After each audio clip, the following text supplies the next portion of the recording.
bumalik ako dito sa bahay ko. Ay sadya naman, naging bahay ko rin po ito ng 9 na taon. Kaya andito pa rin po yung mga minamahal kong pamilya, yung mga empleyado, mga department heads. Sa 9 na taon na ako po'y ginabayan. At kung ako man po ay nakatapos ng 3 termino, dahil po yan sa tinatawag pong teamwork at dahil din po yan sa lahat ng empleyado at mga department heads ng Kapitolyo na siyang gumabay sa akin. Kaya mula sa puso, maraming salamat po. Ay ako'y babalik din eh. Okay ba sa inyo? Tayo po'y nahilingan na tayo raw po'y magbalik din eh. Ay hindi ho ako mag-isang babalik din eh. Kasama ko pa yung mga anak ko.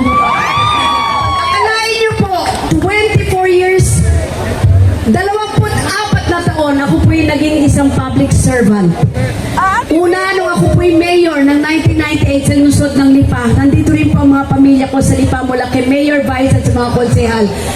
1998, would you believe 1998 na ako'y maging mayor? Ang anak kong si Ryan, 3 taon lang. Ryan, alika anak. Tignan niyo kung gano'n nakalaki, 28 years old na. Hindi ba? Tapos po, thank you anak ko. Tapos po, nung ako rin po ay maging mayor ng lungsod ng Lipa, si Lucky. Huwag na edad. Huwag na binabanggit ang edad. Okay na, sabay-sabay tayo. Magtutulungan tayo para sa lalawigan. Pero sana hindi na binabanggit ang aking edad. Si Lucky, 1998. Gob, tama na Gob. Panalo ka na. Tama ka na Gob. 1998, isipin nyo nung ako'y mag-mayor, 27 years old. Ngayon, tanong nyo, ilang taon na? Maibig ka. 43 years old. May asawa na. Si Jessie. Meron na rin po akong apo. Si Peanut.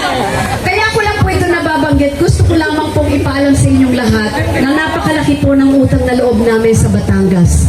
Mula po sa aking mentor, sa aking pong bunsong anak, mula kay Lucky, Ryan at ang bunso ko pong anak, si Con Sensek. Tama ba? Con Sensek. Baka kung ano ba sabi ko na. Ha? Kasi ito isa pa to. Puro pa na ako to eh. Isa pa to. Akala ko sexy.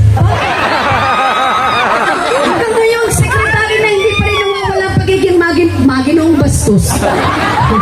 Ibig ko lang sabihin, kaya pinapakilala ko lang po dahil ganito po kalaking utang na loob namin sa Batangas. Kayo ang unang nagbigay at nagtiwala sa amin na we can serve Batangas. Mula po sa akin pong mentor, sa aking asawa, kay Secretary Ralph Recto, mula po sa akin na nakapagsilbi po ng 24 na taon, at ngayon naman po nilalapit ko sa inyo ang aking anak, si Lucky, bilang Vice Governor ng Batangas, at ganon din po ang aking anak na si Ryan Cristia para maging representative naman po ng lungsod ng Lipa. Kasi si Secretary ay hindi na po tatakbo eh. Andun na po siya ngayon sa national government. Siya po ngayon ang Secretary of Finance. Ralph, dagdag pondo naman din eh. Ay sadya naman, ay subukan mo, asawa kita. Pag hindi mo kami dinagdag ng pondo rito, manda ka.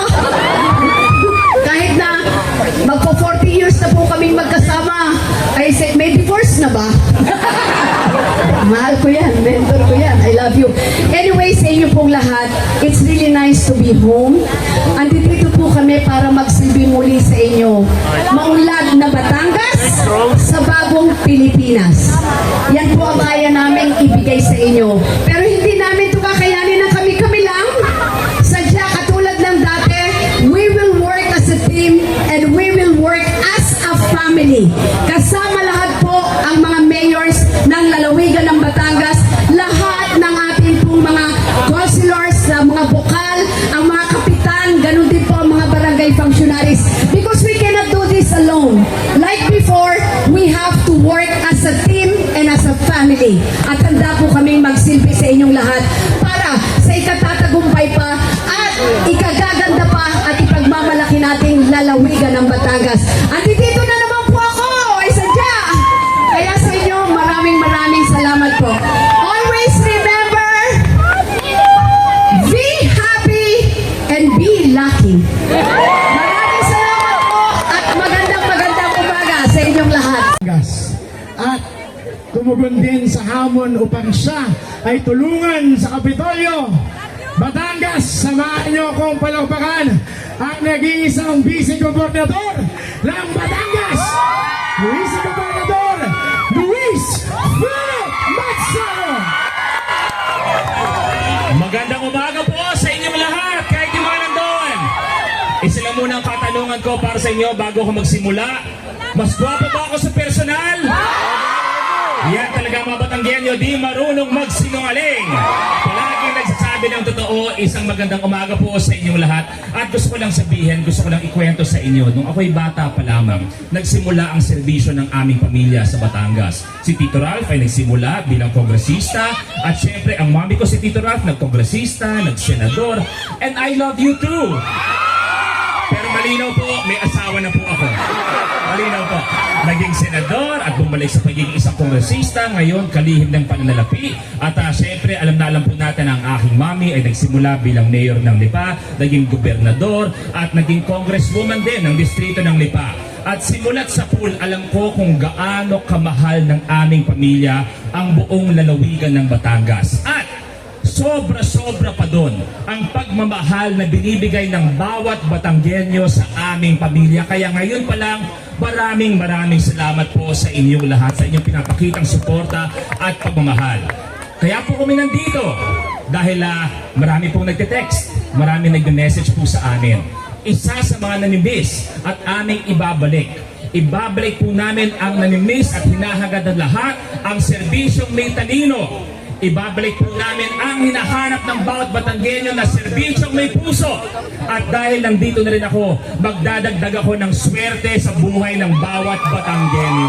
Mabuhay po ang bawat Batanggenyo, mabuhay po ang lalawigan na mahal natin, ang Batangas! Maraming salamat po.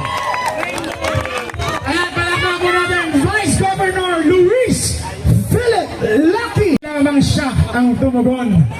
Hindi lang isa, kundi may kasama pang dalawa na tumugon. Tama po ba? Ang magpapatuloy ng serbisyong rekto sa ika-6 na distrito ng lalawigan ng Batangas. Palakpakan naman po natin, Ryan Christian Recto! Thank you, Brian. Unang-una, magandang umaga po sa inyong lahat. Maraming salamat sa oras na binigay niyo po sa pagtitipan na to. Thank you so much, everyone. And of course, Mayora, thank you for